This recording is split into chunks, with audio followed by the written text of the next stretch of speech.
Bakit po bawal maging mag-asawa ang magkapatid at magkapamilya po? At saka po, di ba po ba pagka anak ng Diyos ay Diyos din po? Di ba po anak din po ng Diyos ang iglesia? Ang mga kapatid po ba sa iglesia ay pwede rin matawag na Diyos? Yun lang po, salamat po sa Diyos. Tayo natin ng Juan 10:34. Sinagot sila ni Jesus, "Hindi baga nasusulat sa inyong kautusan, aking sinabi, kayo'y mga Diyos?" Kung tinawag niyang mga Diyos, yaong mga dinatnan ng salita ng Diyos, at hindi mangyayaring sirain ang kasulatan. Ang kasulatan di dapat masira, hindi nasisira. Ang kasulatan totoo kasi. Sabi ni Kristo, hindi ba nasusulat sa inyong kautusan, aking sinabi, kayo'y mga Diyos. Kung tinatawag niyang mga Diyos ang mga dinatna ng salita ng Diyos, hindi maaaring sirain ang kasulatan. So yung mga anak ng Diyos, tinatawag niya na Diyos. Kaya ang tawag sa kanila ng Diyos, Diyos. Ang kanyang mga anak, para lang anak ng kalabaw, ang tawag doon, kalabaw din. Anak ng kambing, tawag doon, kambing din. Anak ng baboy, baboy din. Anak ng tao, tao rin. Anak ng Diyos, ang tawag Diyos din. Pero hindi tayo kapareho ng Diyos na makapangyarihan sa lahat.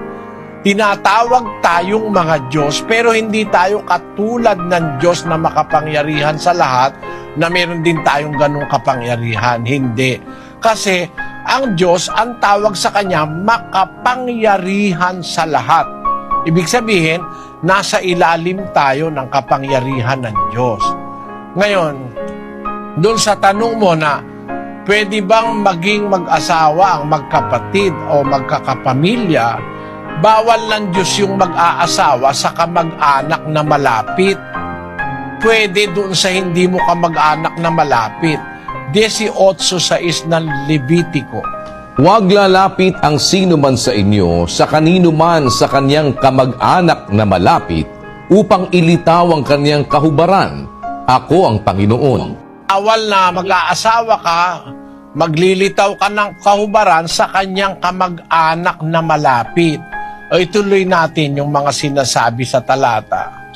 Ang kahubaran ng iyong ama o ang kahubaran ng iyong ina ay huwag mong ididitaw. Siya'y iyong ina, huwag mong ididitaw ang kahubaran niya. Ang kahubaran ng asawa ng iyong ama ay huwag mong ililitaw. Yaon nga'y kahubaran ng iyong ama. Ang kahubaran ng iyong kapatid na babae na anak ng iyong ama o anak ng iyong ina, maging ipinanganak sa sarili o sa ibang bayan, ay huwag mong ililitaw ang kahubaran nila. Ang kahubaran ng anak na babae ng iyong anak na lalaki o ang anak na babae ng iyong anak na babae, ay huwag mong ililitaw ang kahubaran nila, sapagkat ang kahubaran nila ay kahubaran mo rin. Ang kahubaran ng anak ng babae ng asawa ng iyong ama na naging anak sa iyong ama, siya'y kapatid mo. Huwag mong ililitaw ang kahubaran niya. Ang kahubaran ng kapatid na babae ng iyong ama ay huwag mong ililitaw.